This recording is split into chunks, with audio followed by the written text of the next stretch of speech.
Hello, I'm Richard Ridge for Broadway World. We're here at the legendary Sardi's, and my guest is nominated for a Tony Award this year for Best Actress in a Musical for her show-stopping performance in the new musical Paradise Square. Please welcome Joaquina Kalukango. You know I adore you, and you were so phenomenal as Nellie in Paradise Square. I love this musical. I've told you this before. You were nominated for a Tony Award for Best Actress in a Musical. What does this Tony nomination mean to you? It means the world. This has been a dream of mine for a very long time. And honestly, I was filled with so much fear knowing that, that it would be happening. And so to come back into the season where Broadway is back, where so many artists have just been giving their souls on the stage, and to be recognized in this way, and for our show to be recognized with 10 is like, I can't even say how elated I am and grateful. Yeah. You are one of the first shows, to bring Broadway back. I mean, it must be such an interesting feeling to have, because none of us knew if we were even coming back. Right. With the 2 years that we shut down. And then it was like, there were those certain shows that opened Broadway again, and Paradise Square was one of them. So what is that honor, and just like, how does that make you feel? To be honest, there's still a lot of uncertainty. Yeah. I mean, even though we were back, we opened our show, and then COVID ran through us, so we didn't even know if we would be able to continue. And so every day is kind of like, we made it, we're here. Every day you take is as a blessing. And I can't speak to just all of the audience members that have come from all over the world. I mean, we've had people from Ukraine and Trinidad and just shared in the pure joy of this show. And so we're so grateful that people are coming and really bringing theater back again. It's so important. Because people love your show. I mean, it must make you feel so good. I mean, can you feel the joy that you are giving and this show is giving to people? We do. We feel the energy, we feel the love, and even when we sign, and a lot of it is people's first times too. Their first time seeing a Broadway show, so the honor in that of it being their first show is just, I don't have the feel.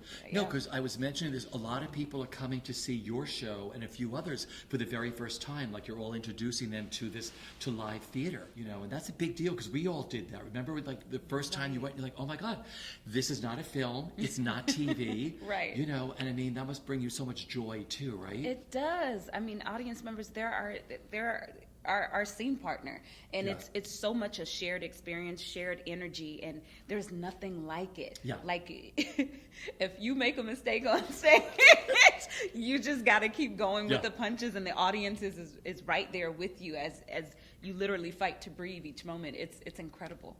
Okay, the role of Nellie, you were phenomenal. I mean, what you love about her personally, I mean, you as an actress, as a person, I mean, you just embody her so beautifully. And I was wondering, like, what you admire the most about this woman that you play. Oh my God, there's so many things to admire. Her courage, her deep love for her community.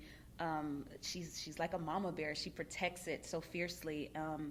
And I love this specifically. I knew nothing about the 5 points really, or any of that information, and so I went down a deep dive of just like research and trying to wrap my brain around it. That we know the 5 points as like a place that is full of violence and prostitution and and disease, but this story, the fact that this was also a place where creativity is born, where tap dance is born, where where it's like a mecca of cultures, of different cultures coming together, where this is also a place where abolitionists had their headquarters, where African Americans could seek refuge and flee to freedom is quite moving, that this all happened in that same space. And so as an actor, it's like a gift. Oh, we can play all of that at one time. It's like the best thing in the world to be able to do, honestly.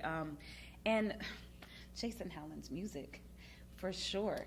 I had never heard anything like that song, and like Let It Burn. And when I heard it, I just know what it did to my spirit. I literally have goosebumps thinking about it, of just the sheer power of that number and what it could mean for so many people. And so it's an honor to sing those songs every night. Is so much fun. The cast is crazy. We're going to talk about Let It Burn. I mean, how does it feel to stop the show 8 times a week, where everybody just stops and stands up Oh, right. and feels what you give them with that incredible song that you do. I mean, I've been going to the theater since I've been 10 years old. This does not happen a lot at all. Where in the middle of a show, people just like start clapping and feeling and getting up. What is that like? I don't even have the words for it. I'm grateful that the lights are blinding, so I can't see anything. But you must hear but it. I feel all of that energy coming at us. And I'm so grateful I'm not alone on that stage. It's like the whole entire cast right there. And I'm just grateful people are moved by it in whatever ways they see fit. And I think that song speaks to so many things. So many systems need to be burned down. And I think if it really connects people and brings people any type of joy or release, I'm so happy that happens. It's remarkable. I don't think I have the words for it. I'm just like, oh. Did the song get added in Chicago? When did Let It Burn go into the show? Let It Burn was there for a while, but it's changed as Jason has added some things, embellished for sure. But that's when audiences started standing up, was in Chicago, wasn't it? Well, that's when I joined. Okay. I don't know. Yeah, I don't know. Well, of course it did. That's why they're standing up. No, but that's when it all happened, right? There was a turn in this show that I read about. Yeah, it is. It's remarkable. Yeah, and a lot of that too is Christina Anderson, our book writer. She completely changed the narrative and centered Nellie's voice in a way that I think is really remarkable. All right, working with this cast, phenomenal cast, right? Forget about it. What? We have world champions of Irish step dance in our cast, like full world champions. I'm just gagging. Yeah. Every single one of them are phenomenal human beings and just so incredibly talented and skillful at what they do. I mean, I would cut anybody for them. We literally feel like the community in the Five Points. Like, you mess with any one of us, we will cut you. We love each other so much. Yeah. You mentioned the audience for a second, like signing at the end. I know we can't get too close to people, at the end of a show, but I'm sure you see them and you from a distance or behind barriers or whatever, about how this show is touching people and what that means to you. I don't have the words. When it's crazy because sometimes we think what we do as artists is not anything big. We're not like doing surgery or, you know what I mean, giving people life. But when you hear people tell you like it's healing to their souls, to their spirits, they needed to hear it. That is something that is quite moving and admirable. And it's the reason why I love doing theater. I know the first time I saw a show, what it did it changed my life. It literally changed the trajectory of my life. And to know that we bring that same type of joy, anger, all of the feelings that theater can do for people, I think it's a wonderful place to be in and to sit in for 2 hours, Well, for us, 3. Oh, yeah. Closer to 3. Totally. Well, like you mentioned, the arts change people and can help heal and everything else. And Paradise Square is one of those shows. Because this show could have been written, the story could have been written yesterday, and yet it wasn't. Right. This story is years old, and I'm like, nothing has changed. Absolutely nothing. Yep. And it's even worse now. So it's this healing process. So I think an audience member falls in love with every different person in this show. I think you can see like, oh my God, I love Nellie, or I love this one, I love that one. Everybody feels the struggle that your characters are going through in this show and how you survive. Right. And it's all very complex. It's not, you can't put one side against the other. You can see both sides. And I think that's always the argument. We have to listen better. We have to closely examine things and learn from our history. I think that's the only way we can all move forward as a society because it just keeps repeating itself. How do you sustain your performance 8 times a week? Because you are the emotional journey your character takes in this show too. And then vocally when you sing, I was like, how does she stay in shape? How do you do that? Oh my goodness.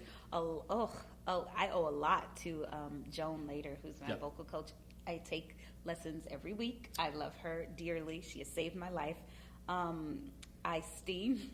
I drink water. I also have a 5-year-old, so he gets me out of any funk. You know what I mean? He's like, I don't care that you've done this, mommy, come here, and that is a great way to not be, burdened by it all because you can't bring that home. Also, I just have so much joy in what I do, honestly, that even though it is taxing, there's nothing like being on a stage and telling stories. I am a storyteller. I know that in my heart.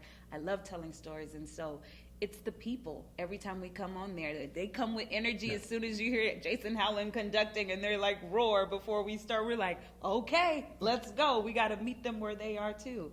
And that's what gives me a lot of energy. Yeah. See, everything you do is different too, because you and I spoke a lot during Slave Play. Right. And I was like, oh my gosh, she started out in the theater, in the musical theater. I'm like, this is crazy. I mean, I had seen you in other stuff, but I was so enraptured in your performance in Slave Play. I'm like, who is this? I'm like, Richard, you've spoken to her before. You know who this person is.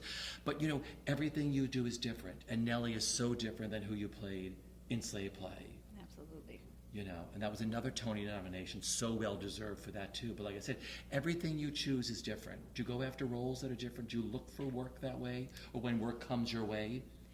I think now I've made a conscious choice to really challenge myself as an artist in the stories that I want to tell. I think there are so many great stories out there, and so for me, it's story first. If this character is interesting, if this world is interesting.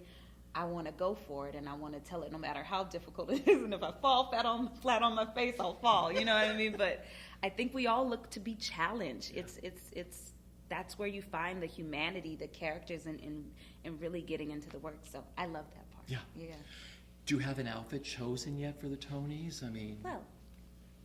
So, my wonderful sister, Rachel Kalukango, Harris, is designing my dress. She designed my dress for the Tonys last year and my opening of Slave Play. So this is another one of her creations, and I'm so excited for everyone to see it. It's absolutely gorgeous. All right, so we at Broadway World know this because we were at those events. So I know how beautiful these gowns and these dresses are. She must be so proud of you. And you must be so proud of her, too. I am the luckiest sister in the world. I have the greatest sister ever. Yeah. It's got to be so wild because it's like a week away, but it's like there's like little prep to do. Like, does your sister live here? Does she? No, she's in Atlanta, but she's coming up next week. So are you like Zooming or StreamYarding? Absolutely. All right. Yes. She's holding stuff up. Be like, this is what it looks like. Yes.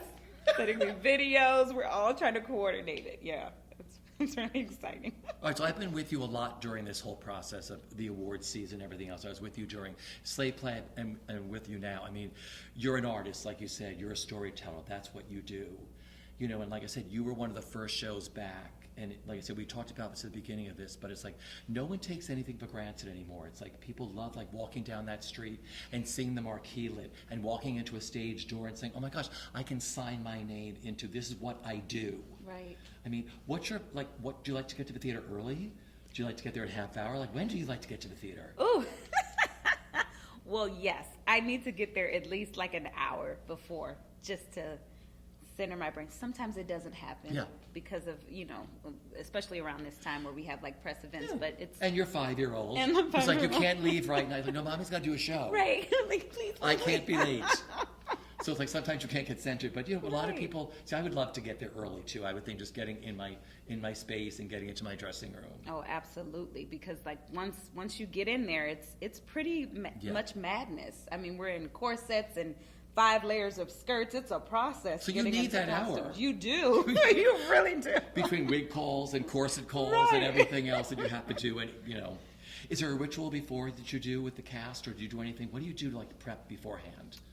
I drink tea. I listen to music. I'm a big, I'll blast songs on the stereo like all day. So that's like always calming for me. And belt some things out before I get on stage. And then I love that. It's fun. And then right before curtain up, we all kind of gather on stage and hug each other, center each other, look in each other's eyes and say, let's go. You can see that because I heard you the day I was there. I heard everybody. The curtain was down. So I was like in the second row, and I saw Jason there. And Jason and I, like, you know, I gave him one of these. I was like, oh my God, they're all on stage doing something beforehand, which I love. Yeah, we're a rowdy bunch. We do. We need it. We need it. Yeah. What have you enjoyed the most about working on Paradise Square? If you could sum up like one of the best parts of it. Oh my God, creating with honestly this cast.